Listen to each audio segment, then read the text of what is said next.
فلا اقسم بمواقع النجوم، یہ لا جب آتا ہے پہلے تو وہ مخاطب کی بات کی نفی کرنے کے لیے، نہیں اٹ از لائک دیٹ، یہ نفی ہے. لا اقسم بیوم القیامہ، تمہارے خیالات غلط ہیں، میں قیامت کی قسم کھاتا ہوں.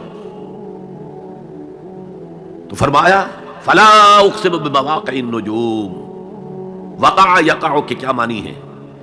اور یہ سورت کون سی؟ واقعہ، اذا وقعت الواقعہ.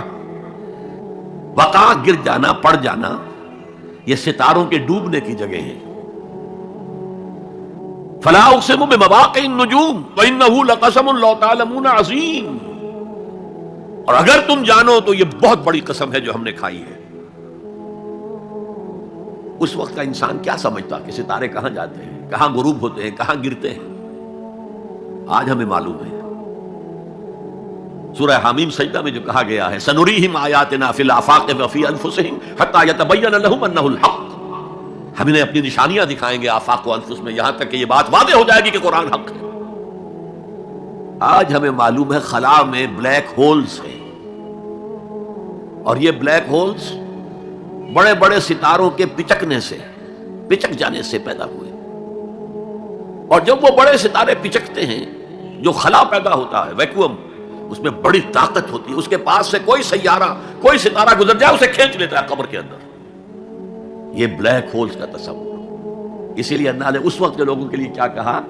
فلا اقسم بمواقع النجوم وانه لقسم لو تعلمون عظیم انه لقرآن کریم، یہ بہت باعزت قرآن ہے. فی کتاب مکنون، ایک چھپی ہوئی کتاب میں ہے. لا یمسہ الا المطہرون، اسے چھو ہی نہیں سکتے مگر انتہائی پاک ہستیاں. اس کے کیا معنی ہے؟ پہلی بات تو ہمیں معلوم ہو گئی، مراد فرشتے ہیں. بے ایدی سفرۃ کرام بررہ، اسی کی شرح ہو رہی ہے نا. اسی سے ایک فقہی مسئلہ نکالا گیا کہ بغیر وضو کے ہاتھ نہ لگاؤ، لیکن اس کا اصل مفہوم کیا ہے وہ سمجھیے. قرآن کی روح تک کوئی نہیں پہنچ سکتا جب تک کہ تزکیہ نفس نہ ہو گیا. اگر حب مال، حب دنیا، حب جاہ، حب شہرت، اگر یہ تمام محبتیں دل سے نکل نہ جائیں تو قرآن کی روح تک آپ کی اپروچ نہیں ہوگی. مولانا روم نے کہا ہے، اگرچہ ذرا میں سمجھتا ہوں کہ انہوں نے بہت سخت الفاظ استعمال کیے ہیں، ماز قرآن مغزہا برداشتے استخاں پیش سگاں انداختے. ہم نے قرآن سے اس کا مغز لے لیا ہے، جو ایسنس ہے وہ کھینچ لیا ہے. ہڈی کا گودا جو ہے وہ ہم نے نکال لیا ہے. ہڈیاں ہم نے پھینک دی ہیں کتوں کے سامنے جو لڑ رہے ہیں. علم کلام کا مسئلہ ہے صفات حق حق سے جدا یا عین ذات. قرآن مخلوق ہے یا نہیں ہے، غیر مخلوق، اور بڑے بڑے ہو رہے ہیں اس کے اوپر. یہ کتے لڑ رہے ہیں ان ہڈیوں کے اوپر. ہم نے اس میں سے اصل شے نکال لی. وہ کیا ہے؟ اللہ کی محبت، اللہ کی معرفت، یہ ہے اصل شے. ماذ قرآن مغزہ برداشتے استخاں پیش سگاں انداختے. تو جب تک انسان کا باطن پاک نہ ہو جائے وہ قرآن کے چھلکوں سے کھیلتا رہے گا، چاہے وہ کہنے کو مفسر ہو، قرآن کے باطن تک کبھی نہیں پہنچے گا. فی کتاب مکنون لا یمسہ الا المطہرون تنزیل من رب العالمین. یہ تھوڑا تھوڑا کر کے اتارا گیا ہے رب العالمین کی طرف سے. انزال کے معنی ہے دفعتاً اتار دینا. لیلۃ القدر میں آیا انا انزلناہ فی لیلۃ القدر. رمضان کے بارے میں شہر رمضان الذی انزل فیہ القرآن، باب افعال. لیکن حضور پر ایک دم نہیں اترا، تھوڑا تھوڑا تھوڑا تھوڑا 23 برس میں جا کر اس کی تکمیل ہوئی. اب دیکھیے جو شکوہ کیا اللہ نے، کیا اس جیسی نعمت سے تم مداہنت کر رہے ہو، بے اعتنائی کر رہے ہو، اسے پڑھتے نہیں ہو، اسے سمجھتے نہیں ہو، اس پر عمل نہیں کرتے، اسے اپنا امام نہیں بناتے. تمہارا طرز عمل یہ ہے، بلکہ تم نے اپنا نصیب یہ بنا لیا ہے کہ تم اسے جھٹلا رہے ہو. غور کیجئے، جھٹلانا جو ہے دو طرح کا ہے.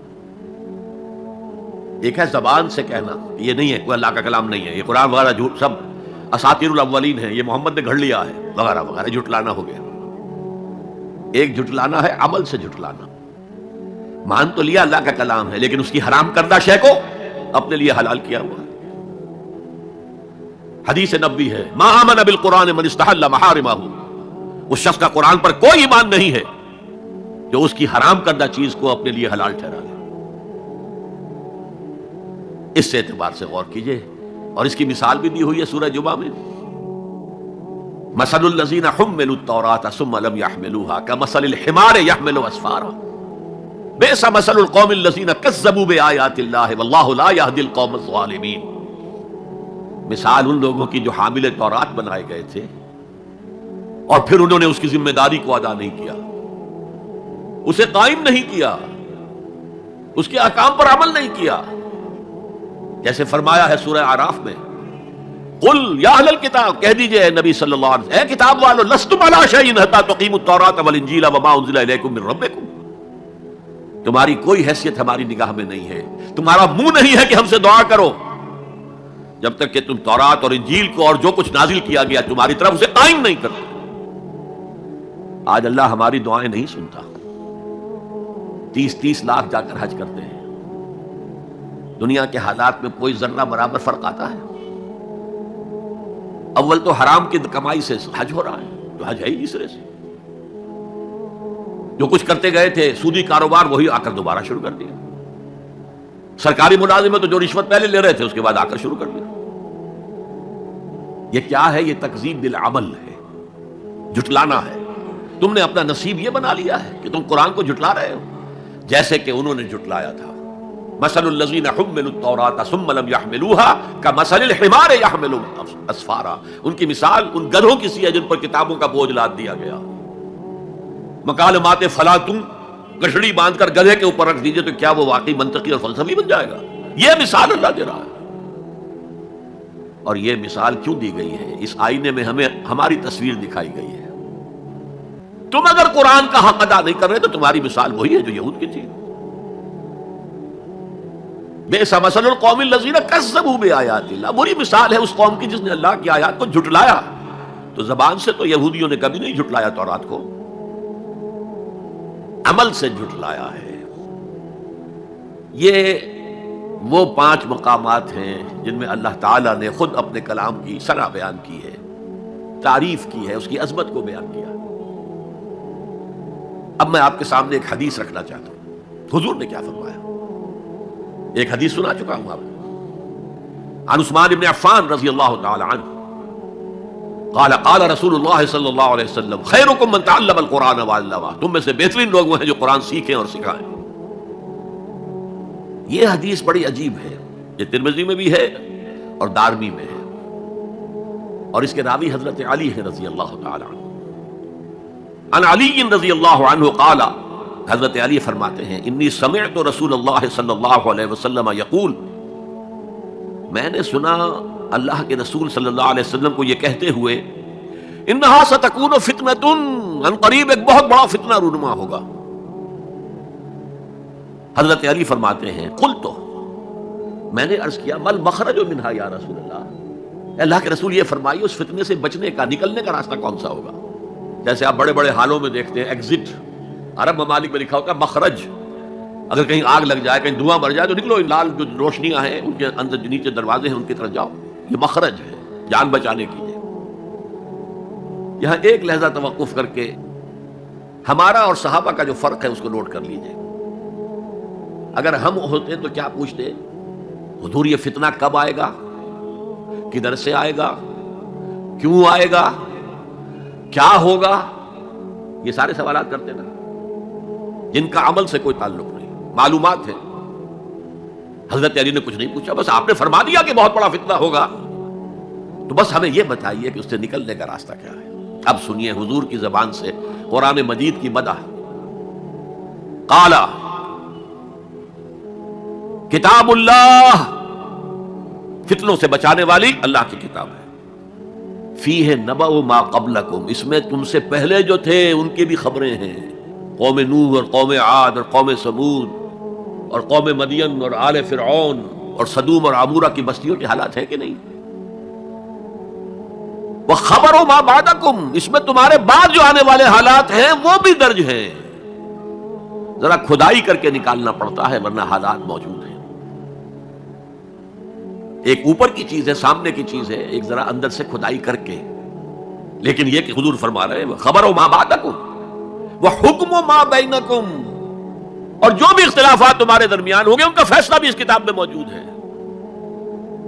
کاش کہ ہم اپنے مذہبی اختلافات کو رفع کرنے کے لیے قرآن کی طرف رجوع کریں جو حبل اللہ ہے، واعتصموا بحبل اللہ جميعا ولا تفرقوا. تو فرمایا کتاب اللہ فیہ نبأ ما قبلکم وخبر ما بعدکم وحکم ما بینکم هو الفصل لیس بالحزل، وہ فیصلہ کن کلام ہے، ایسے ہی یابہ گوئی نہیں ہے. یہ قرآن کی آیات ہے. انہ لقول فصل وما هو بالحزل، سورہ طارق کے اندر آیا، طارق میں هو الفصل ليس بالحزل من تركه من جبار قسمه اللہ. اگر کوئی جبار شخص اپنی سرکشی میں اس قرآن کو ترک کر دے گا اللہ اسے پیس کر رکھ دے گا. وَمَنِ ابْتَغَى الْهُدَى فِي غَيْرِهِ أَضَلَّهُ اللَّهُ، اور جو کوئی ہدایت حاصل کرنا چاہے گا قرآن کے سوا کسی اور چیز سے اللہ اسے لازماً گمراہ کرے گا. کتاب ہدایت تو یہ ہے.